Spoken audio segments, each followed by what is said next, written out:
Welcome back, disc golfers. We are here for round 2 back 9 coverage of the Discraft 30th CCR Open. We are in Holt, Michigan at the Burchfield Park, and today we are on the River's Edge course. My name is Nick Hanson. Alongside me is Chandler Fry. Chandler, what are you looking for out of these players in the back 9? I am looking for precision. I am looking for putts being made from circle 2. There's a lot of trees to be hit, a lot of situations where you'll find yourself about 60, 50 feet from the basket. If you're getting those in the bucket, you're feeling good. Yeah, not a lot of red there from our card here on the front. That's what we would expect on the back as well. Most of our players are going to be getting close to that 10, if not over 10 down, to find themselves on the lead card for tomorrow. Our card has a little bit of work to do, but they can still do it. Yeah. Hole 10, a tight par 4 with a left gap that you want to pierce through, finish slightly left, opening up the second shot gap, and the basket is located pretty close to that river right there with a lot of trees to avoid, which is a theme for this back 9. And Luke catching quite early, but getting a good result there, landing him in the middle of the fairway. He'll be able to attack still. I think for the future on courses like this, every media production company should have a tree hit counter in the corner, just so we can see how many trees the pros are hitting, just so we can feel a little better about ourselves and all that. I'll submit that one for review. Yeah. A little more of aggressive line, but not getting as far down the fairway as I think he would have wanted. He's going to be quite a bit left there. Yeah, that's kind of the safe play. Ultimately, you want your shot to finish left, just like this. Maybe not as left as Dylan is. Oh, he hits a tree. That looks great. But I think the lefter you are, the happier you are for that second shot. So as you can see, Luke trying to get down that fairway and unfortunately catching and kicking right. Yeah, tough break. Mr. Martin. Oh, and that's just lovely. Sneaking right into circle 1 there. Dylan going to try and match that line and find his way inside the circle. Kind of unlucky, honestly, not to hit anything close to the basket. He'll finish slightly long and right. We're finally to Austen Bates' shot, who he put together a pretty solid front 9, 5 down. And that connects with a tree, and he will be very early. So Luke here now needing to pitch out.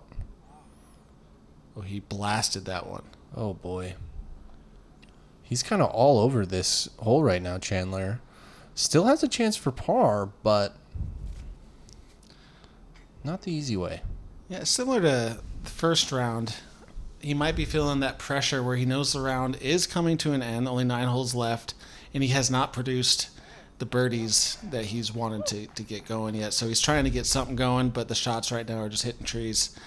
But the fact that he just made that putt is a great sign for the rest of the round. Shows he's still in it, still present, and still Huge making par big save. putts. Yeah.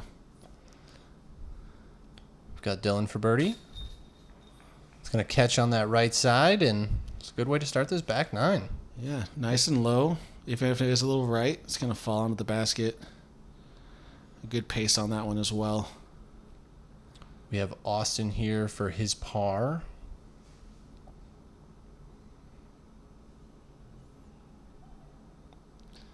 Yeah, taking his time, really making sure he gets the stroke.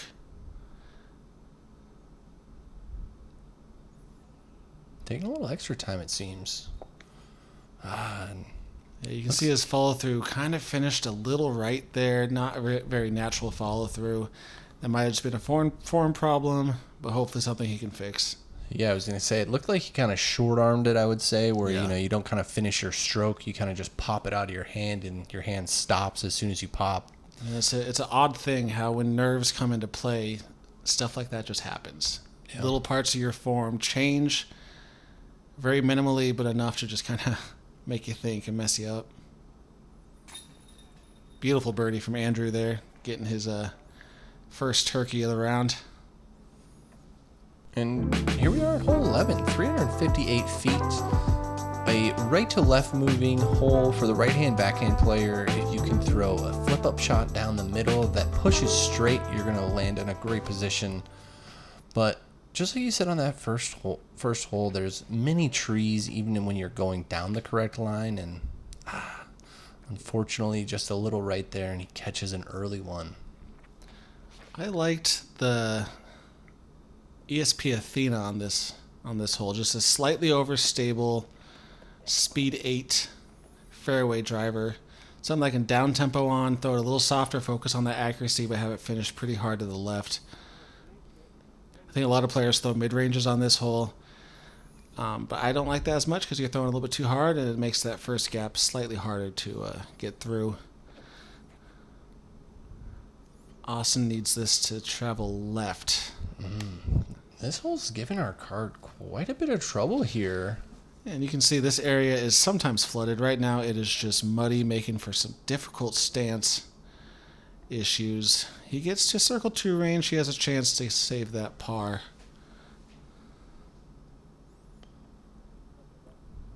Lovely. If Luke's not putting for a birdie, he's been scrambling. And I mean scrambling to get his pars. Yep. And that's what you got to do out here.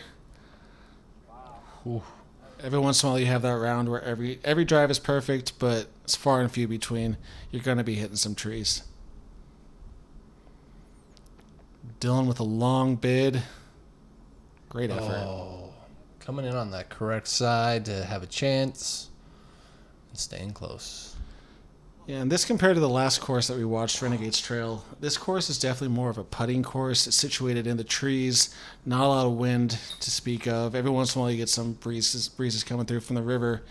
But you got to get those circle 1, circle 2 stats up if you want to score on this course. Similar to Champions Cup in that regard, where it's definitely about hitting gaps, but there's a reason we see a bunch of big putts at courses like that, because people are feeling good in those woods. Yeah, and it's more often than not that you're like knocking down inside circle 1 instead of peering a shot and getting all the way to knocking down into circle 2. Not often you're peering into circle 1. For sure.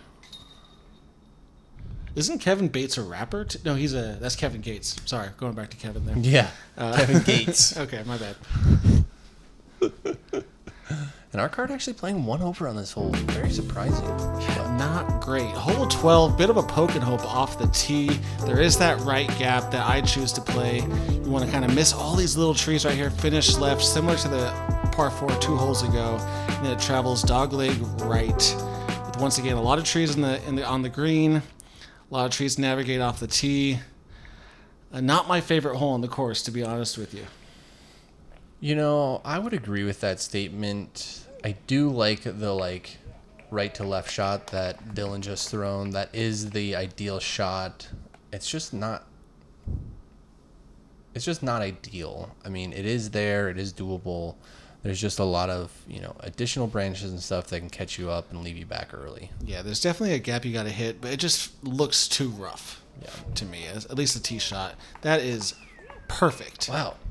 They're making this one look easy so far and making that last hole look pretty hard. Maybe I was just struggling on this hole in practice in the one round we played. Maybe that's why I don't like it, because they're all making it look way too easy. This is the wide gap that you see a little less of, and it gives you a little less distance off the tee pad, but he's still in fine position. Wow.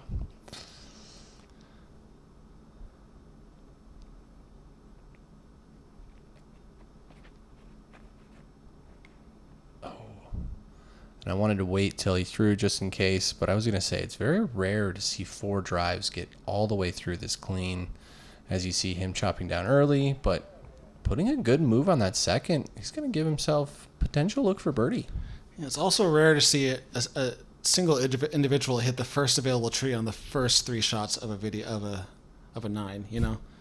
Andrew's struggling a little bit, but he's showing us what this course can do. If you're off by a little bit, you're going to be hitting those trees. And look at the power on this jump putt. The range that people are jump putting at from these days is just starting to baffle me. You've got people jump putting all the way out to 150, 200 feet. You got like Gannon Burr standstill putting from like 135, 50 feet So wild. and making it. Like, what are you doing? Changing the game for the better, I'm sure. Luke Taylor, no stranger to long putts or long throw-ins. Yeah, giving that one more of a throw. But he's one of those that's in that conversation of being able to run it from quite a distance. Oh, yeah. And he's only 18, 17 years old. So it's fun to watch the new generation of... They got a lot better. They got better faster than I expected them to. So fast. It's fun to watch. Beautiful putt there from Austen. Great putt. And like you said, they are changing the game the way they're playing it nowadays. Oh, yeah. Yeah. I'd say Gannon is kind of ushering in that new generation of younger player. Just players that can do things that 10 years ago I wouldn't have thought possible. Some Him, of those, yeah. Isaac Robinson. Oh, yeah. There's... Cole Redolin. Yep. A bunch of names Luke Taylor. that we could put into that category right now. Yeah, like we're seeing the next Ricky Wysocki's. We're seeing the next Paul Macbeths right here. And if you watch some of the Gatekeeper's coverage of the European tournaments, you'll see a lot more young talent over there as well. It's exciting. The future of the sport is very bright. At Discraft, we don't wait to see what the future holds. We build it.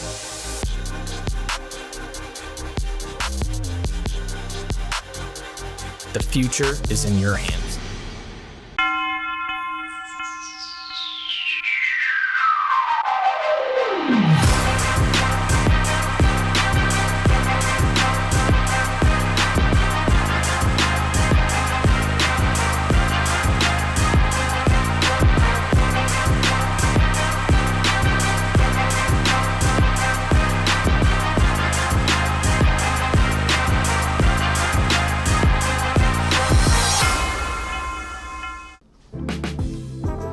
Hole 13. This one's a fun one. 240 feet. It is tight, though. There is a cheater gap if you want to throw a forehand on the left side. You can't really see it for this drone flight, but this is the main flight you'll see. Just something slow that'll pop up to flat with a little hyzer and finishes left. The river is on the right, so any tree hit can spell disaster. But luckily, he hits left. But that takes away the birdie. I think this might be an unpopular opinion, but I actually really like this hole. I like it, too. It's like a weird, like, pushing forward hyzer flip shot that, like, works for my game, but also, like, if I'm off by just a little bit, it's not there. Yeah, I think the gap is bigger than we think off the tee pad. So whenever we see a shot that hits that gap, we're just like, oh, that was lucky. But I think they're actually skilled shots getting up there because you need something that you can hit that gap with a hyzer and then have that late pop up to flat. Unlike that might have found the water, but either way, he is in an uncomfortable position in some long grass, if not floating. Do you throw any discs that float? I never throw in the water, so I don't know. It's a good way not to know. Yeah. And Martin showing us the way, getting one inside the circle, showing that it is possible to get up and down for birdie. Yeah, one fun aspect of this hole is the river goers. On a beautiful day like this, they're out there in kayaks, inner tubes, floating by, watching us play. Every once in a while, a small conversation strikes up. Sometimes cheering you on, you know? Sometimes booing. No, they didn't boo. I think that was just you booing yourself. Yeah, that makes sense. Dylan giving it a long bid. Finishes a little right. Luke actually making it up further than I thought he did. Oh, no. He gets nubbed. And it rolls all the way out of bounds? That hurts to That's see. like a 35-foot roll. Amazing my comebacker, though. Goodness, though. What? Man, unfortunate bogey. But that putt was pretty sick. That's a couple sick putts he's had now in a row. Yeah. From the knee, good-looking birdie from Andrew. Yeah, located directly behind about the only trouble located inside circle one, causing him to straddle out. I've never seen a disc roll into the water on this hole. off a putt. That is absolutely brutal. And this would be a great scramble for Austen from where he was. Fantastic par. That is at the right position in the long grass. Not an easy location to find yourself in.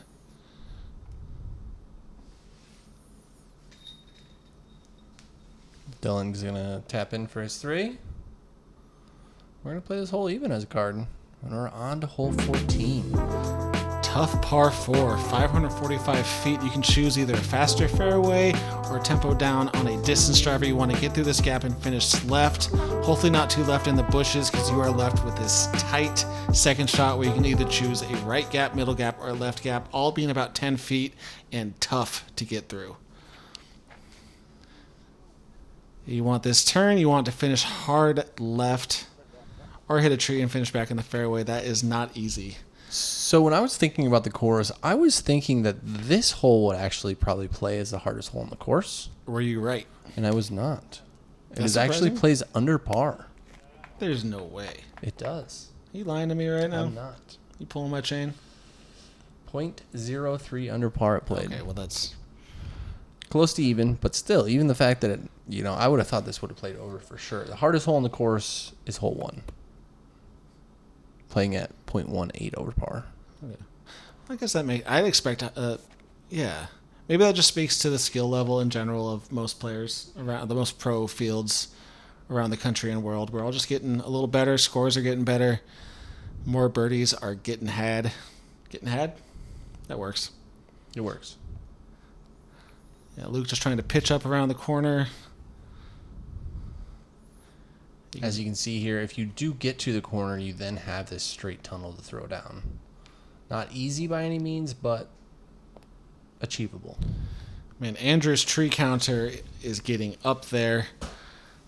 Austen going for that right gap, leaking a little left, but you'd rather be off by a lot than a little, and he makes it through, gives himself a birdie putt.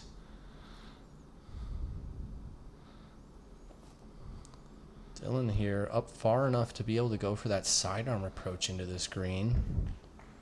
And it's gonna give I'd take himself a that. look back there. I would take that.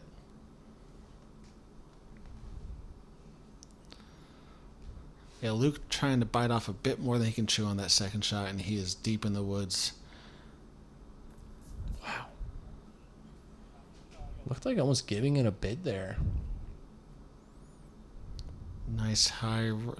There we go. Oh, Ooh. our card not getting the most favorable of ground players right now.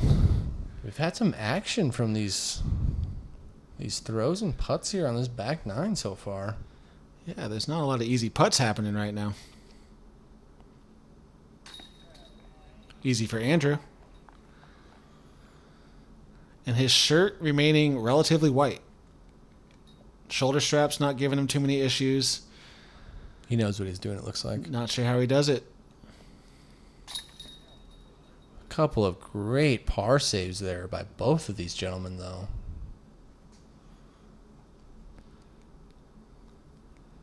$550-foot par 4. You're not looking to be putting outside the circle for your 4. I'll tell you that much. There's a lot of trees, though, so I understand. Oh, no, I understand it, though. Dylan blowing by the basket there. Yeah, He's one gonna- problem with a putt with that much pace is if you miss, you end up back in circle 2. Oh, and coming back across again.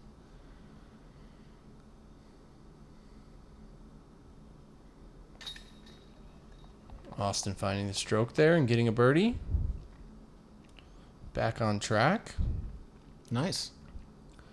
He's kind of struggled a little bit in this middle portion of the course from where he started. Yeah, something you don't want to see from anybody at any skill level. It's kind of that tennis effect where you're just going back and forth. Oh, no. Yeah, I think it's nothing more than just a little mental mistake.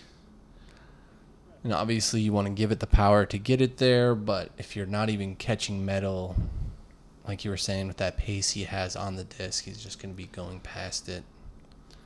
Yeah, I think just taking a step back. Wow. Taking a step back, taking a big breath, getting the oxygen moving through your brain, kind of resetting. instead of just stepping up and trying to slam it in there. That was hard to watch. Moving on to hole 15. It's 300 feet par 3. Not much to it.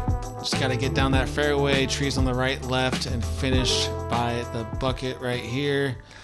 Mostly just mid-range flip-up shots. You might see a occasional sidearm from a player such as Andrew Marweed, but we're not watching him right now. That tree might have helped.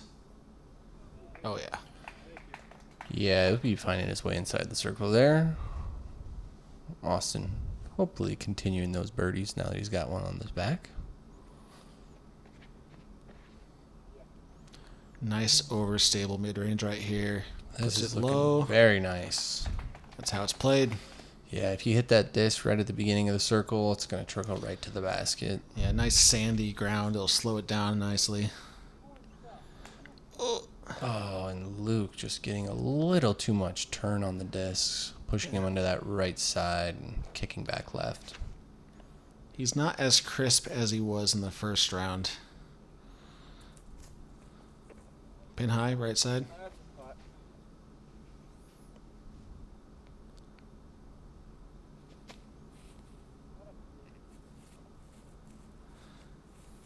Yeah, this is one of those holes that I feel like you have to get.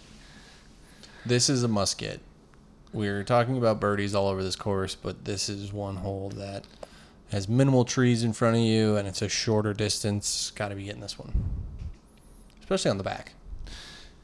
Yeah, actually, the last 4 of this this course mostly muskets. The front 14 too. Pretty much, they're all muskets. Yeah.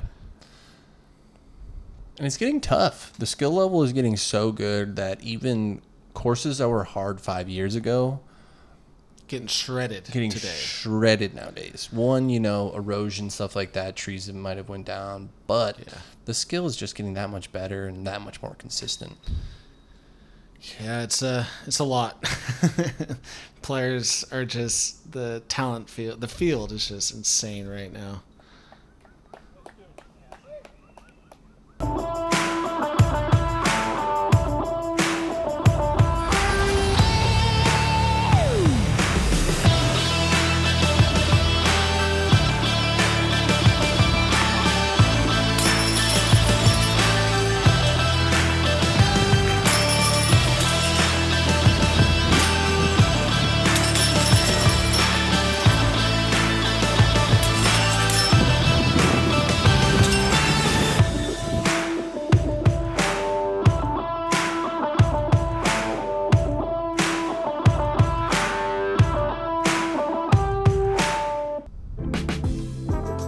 Hole 16, our last par 4 here.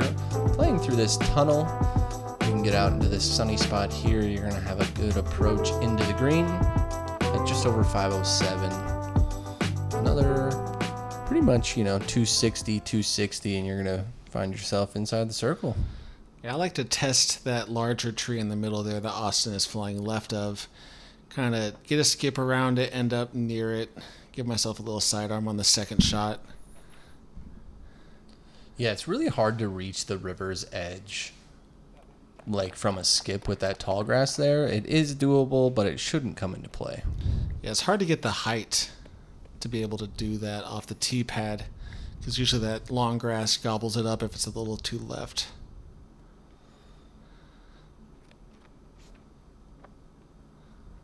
I love the height on this, though. This is kind of what I'm looking for. Well, until it hit that side of that tree. But if he misses that tree, he is skipping up nice and left, kind of flaring out there, giving him a nice open second shot. Yeah, and if you hit that line that you're talking about and get the skip, you're looking at, probably 150 feet to the basket. Easy birdie.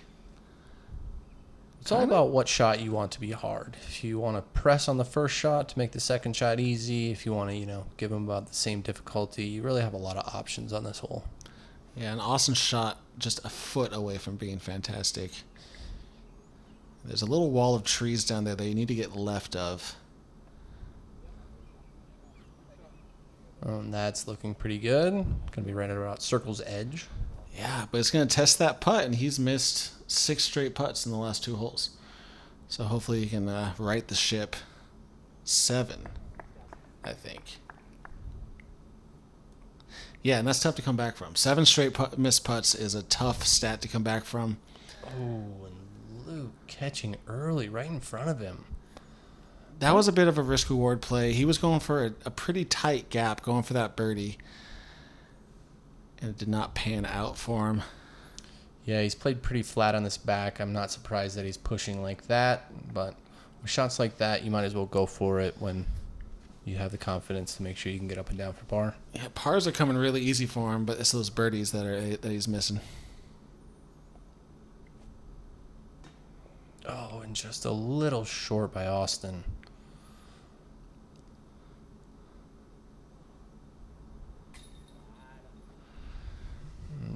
Yeah, something clicked a couple holes ago. His form is just a little off. He's missing. It's kind of spontaneous where he's missing. There isn't any consistency as to the missing point. He's missing right and left. So I think he might just be somewhat tilted. There we go. He got it in, though. Yeah, it's hard to get out of that funk sometimes once you get into it, especially when you're on the back 9 of a birdie or die course and, you've just given away a bunch and you know that you don't have a lot of holes to make up for it. Yeah, a lot of the newer players that haven't been on coverage as much, they're probably thinking a little bit about the fact that I just 6-putted on a hole on camera. So you shouldn't be thinking about that, but it's hard not to at times. Hole 17, nice short par 3, 251 feet. The common play you're going to see is on the left side, that sidearm if you got it. I like to throw a comet down the middle, something nice and soft that just skittles up by the basket. There is the river the entirety of the right side.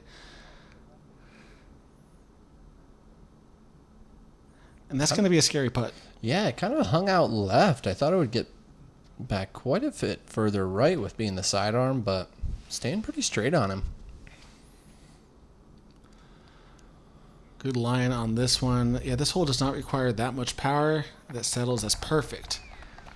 Still kind of sketchy, though. Very sketchy. Because there's that dirt up by the basket. The ground play is pretty fast. Get that rewind here. Getting a little tree love and maybe slowing the disc down just enough to keep him in bounds there. But we'll take that bullseye any day of the week. Oh, yeah.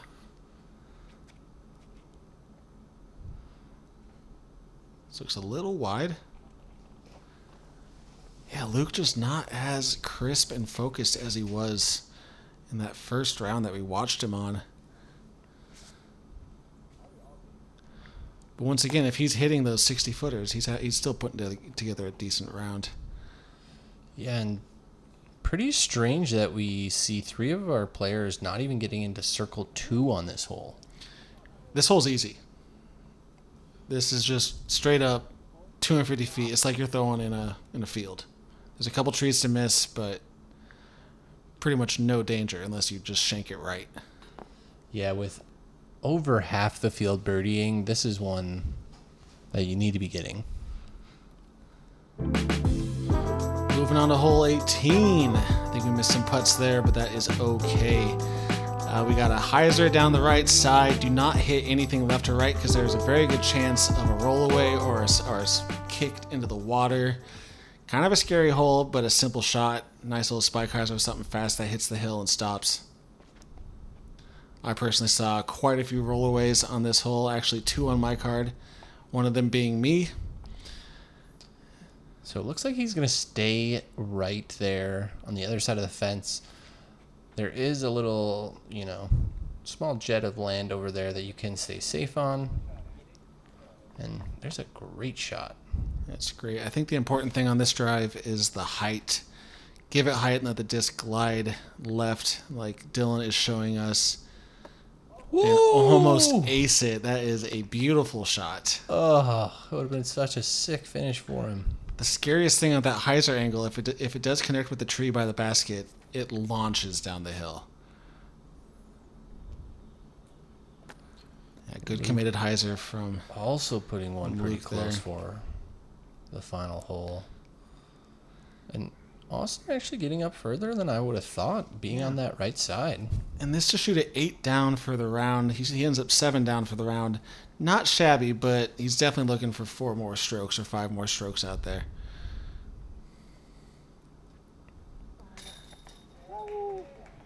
They finished out with a birdie. Getting some love from the local crowd. Still got a white shirt, got a smile on his face. Don't know how he does it. You think he bleaches mid-round? Okay, never mind. Luke with the par. Birdie, putt. Way to close it out.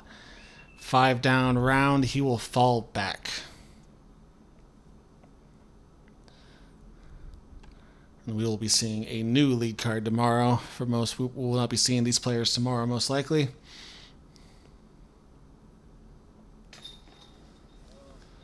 Austin taking his time to make sure he gets that last putt in there. And Dylan's going to drop in our last birdie of the round here. Man, I wish that went in. Oh, so close as well. Making a little joke about it even. It's good. It's good to have spirits like that. We appreciate that. It's a good trait to have. And that does it for round 2 coverage. Austin putting together respectable a 7 down, followed with Andrew, and then Luke and Dylan falling back a little bit. We will have a new card. GT Hancock shooting a scorching 13 down. Randy Dweck, Andrew Marweed bumping back up to the lead card, and Kyle Williams, another fantastic Michigan player. We will be back on the other course tomorrow, so come back for round 3. As always, like, share, and subscribe, and we'll see you there.